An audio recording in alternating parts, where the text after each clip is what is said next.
Envoyez.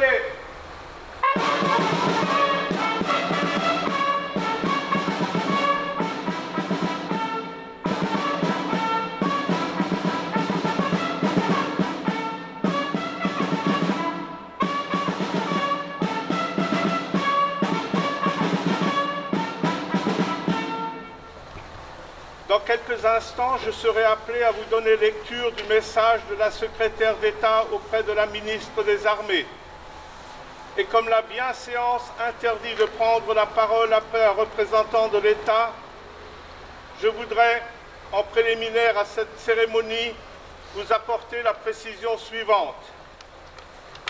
Nous sommes rassemblés dans le cadre de la Journée nationale d'hommage aux morts pour la France pendant la guerre d'Algérie et les combats du Maroc et de la Tunisie. C'est la raison essentielle de notre présence autour du monument aux morts de notre commune et je tiens à souligner l'importance de cette cérémonie.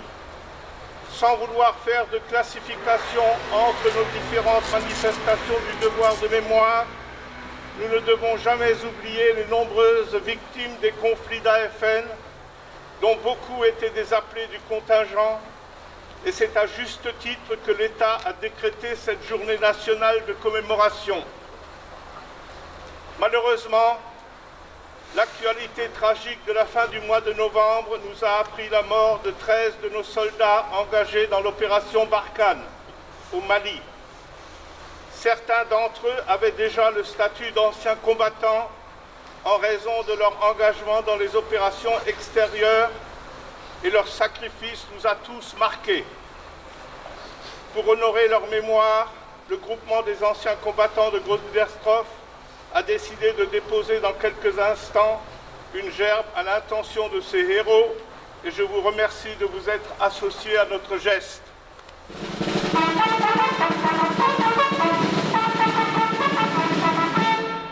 Dépôt de gerbe.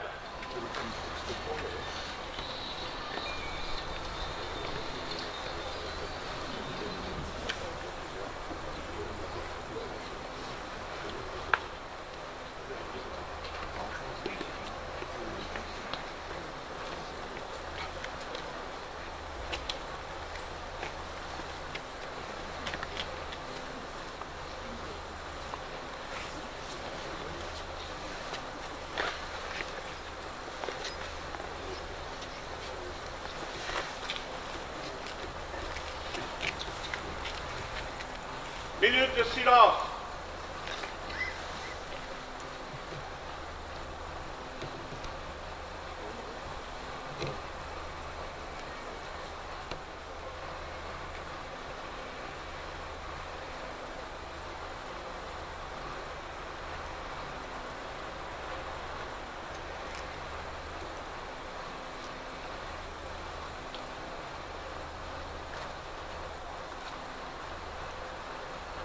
Au revoir.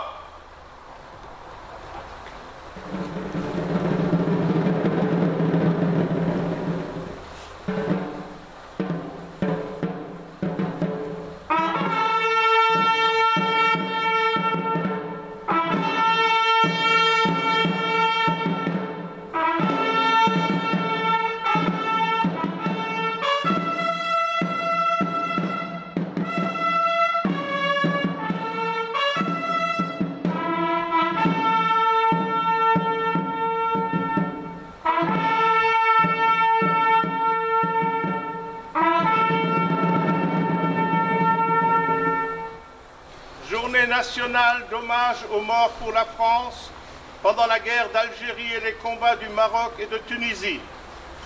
Message de Geneviève Darrieussecq, secrétaire d'État auprès de la ministre des Armées. Aujourd'hui, la nation, fidèle à l'hommage solennel rendu à toutes les femmes et à tous les hommes, civils ou militaires, qui sont morts pour la France ou qui ont été victimes des tragédies de la guerre d'Algérie et des combats du Maroc en Tunisie. Il y a 60 ans, en 1959, la guerre d'Algérie durait depuis 5 années. De l'Atlas aux Aurès, de la ligne Maurice à la Kabylie, des soldats de métier, des centaines de milliers de jeunes appelés ou rappelés sous les drapeaux et des membres des forces supplétives combattaient de l'autre côté de la Méditerranée. Toute une génération de jeunes hommes découvrait l'âpreté et la violence d'un conflit aux multiples visages. La société française tout entière a été touchée par la guerre d'Algérie, par l'attente du retour, l'angoisse des nouvelles et les tensions permanentes. Le visage de notre nation a été bouleversé. De 1952 à 1962, en Algérie, au Maroc et en Tunisie, près de 2 millions d'hommes ont servi sous nos armes et près de 70 000 ont été blessés. Beaucoup sont encore parmi nous. Ils sont les forces vives du monde combattant. Réunis aujourd'hui, ils saluent la mémoire de leurs 25 000 frères d'armes morts pour la France. La nation les rejoint et les accompagne dans leur hommage. La France n'oublie ni les souffrances des civils, ni les familles qui ont abandonné un pays qu'elles aimaient tant. Elle sait la douleur des anciens harkis qui ont été contraints de quitter leur terre natale. Elle pense aux disparus civils et militaires.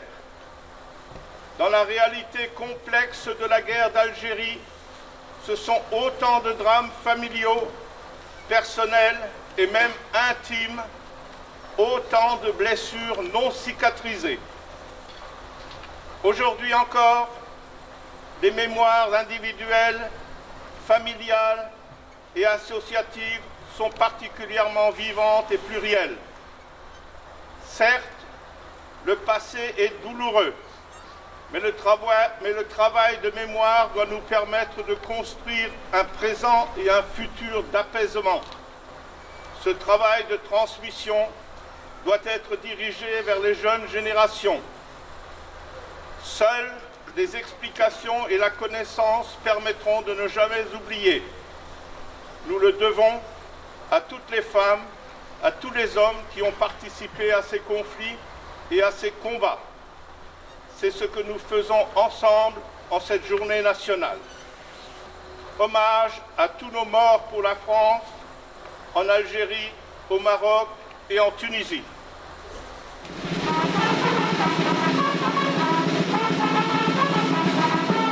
Repos. Fin de la cérémonie.